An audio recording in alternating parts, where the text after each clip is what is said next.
सुनने में थोड़ा अजीब लगेगा, लेकिन मैं स्वर्ग की दूसरी सीढ़ी पर जा रहा हूँ। जय श्री राम, हर हर महादेव। स्वर्ग की दूसरी सीढ़ी, प्राचीन शिव मंदिर पौड़ीवाला। मैं अब हिमाचल के अंदर हूँ दोस्तों। इस मंदिर का इतिहास इस दीवार पे ऊपर लिखा हुआ, 1.5 किलोमीटर की दूरी पर प्राचीन मंदिर मिलेगा। दोस्तों मेरे पीछे आप देख रहे हैं पौड़ीवाला महादेव मंदिर, जहाँ पर कहते हैं कि महात्मा रावण ने भी यहाँ पर तपस्या करी थी भगवान शिव की, और उनकी इच्छा थी कि भगवान शिव उनकी तपस्या से खुश होकर उनको अमरता का वरदान दे। और दोस्तों ऐसा होने ही वाला था, महात्मा रावण को नींद आ गई। ये कहानी एक रहस्यमय कहानी है, जिसके बारे में अगर आपने सुना तो आप भी इस मंदिर में आने की इच्छा जाहिर करने लग जाओगे।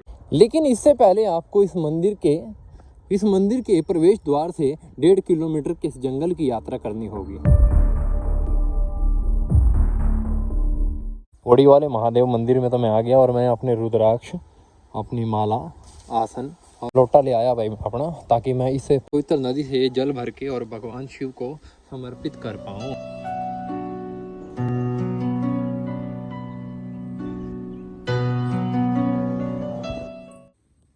ये मंदिर का मेन डोर है, और ये है मंदिर। यहाँ पर आपको भोजन की व्यवस्था मिल जाती है, आपको रुकने की व्यवस्था भी मिल जाती है। और यहाँ पर बाबा जी की धूनी लगी हुई है, सुंदर से दर्शन होते हैं, बड़ी शांति है इस जगह पर। कहते हैं दोस्तों यहाँ पर मार्कंडेश्वर ऋषि के भी प्राण जो हैं, प्राणों की जो आयु है बढ़ गई थी। यह है दोस्तों पौड़ीवाला महादेव मंदिर। बहुत सारी व्यवस्थाएं हैं, आप आइए यहाँ दर्शन करिए। इसके पास में एक सुंदर सी छोटी सी नदी बहती है, जहाँ पर आप दर्शन कर सकते हैं। आते वक्त जिन रास्तों से मैं कंफ्यूज हो रहा था, वो रास्ते यहीं आकर निकलते थे। मैंने सोचा इतनी मेहनत करिए, कभी वहाँ पानी ना फिर जाए, महात्मा रावण जी की तरह।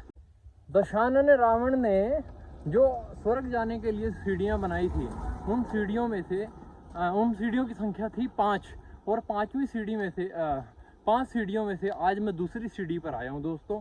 आज उस सीढ़ी को बोलते हैं पौड़ी महादेव मंदिर बोलते हैं, और इसी मंदिर के दर्शन करने के लिए मैं भी गया था दोस्तों। कहानी कुछ ऐसी है कि जब रावण महाराज ने स्वर्ग जाने के लिए और अपने आप को अमर करने के लिए भगवान शिव की तपस्या करी, तो भगवान शिव ने खुश होकर उनको वरदान मांगने के लिए कहा। तो रावण महाराज ने कहा कि मुझे तो अमर होना है, ताकि मुझे कोई भी मार ना सके और मैं कभी भी मृत्यु को प्राप्त ना हो पाऊँ। तो दोस्तों भगवान शिव ने कहा, अगर तुम स्वर्ग जाना चाहते हो, अगर तुम अमर होना चाहते हो, तो 5 सीढ़ियाँ बनाओ जो सीधी स्वर्ग तक जाए।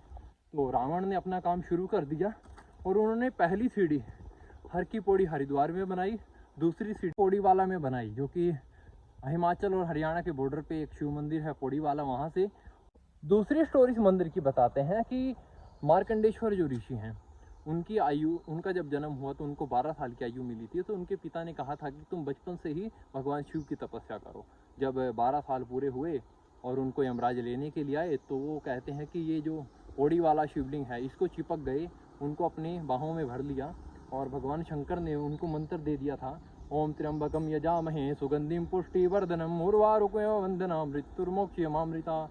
मृत्यु से भी जो मोक्ष दिला दे, भगवान शंकर का वो मंत्र था दोस्तों। वैसे तो वो मंत्र को जप करने से मृत्यु भी टल जाती है, ऐसा बड़े बड़े महात्मा कहते हैं।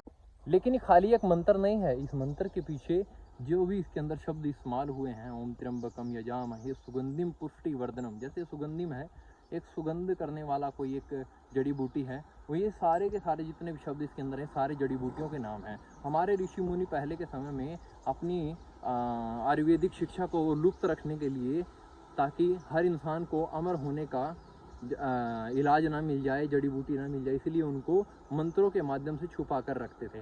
तो इस मंत्र के अंदर जो दोस्तों सारी की सारी अमर होने की जड़ी बूटियाँ छिपी हुई हैं, अपनी आयु को बढ़ाने की जड़ी बूटियाँ छिपी हुई हैं।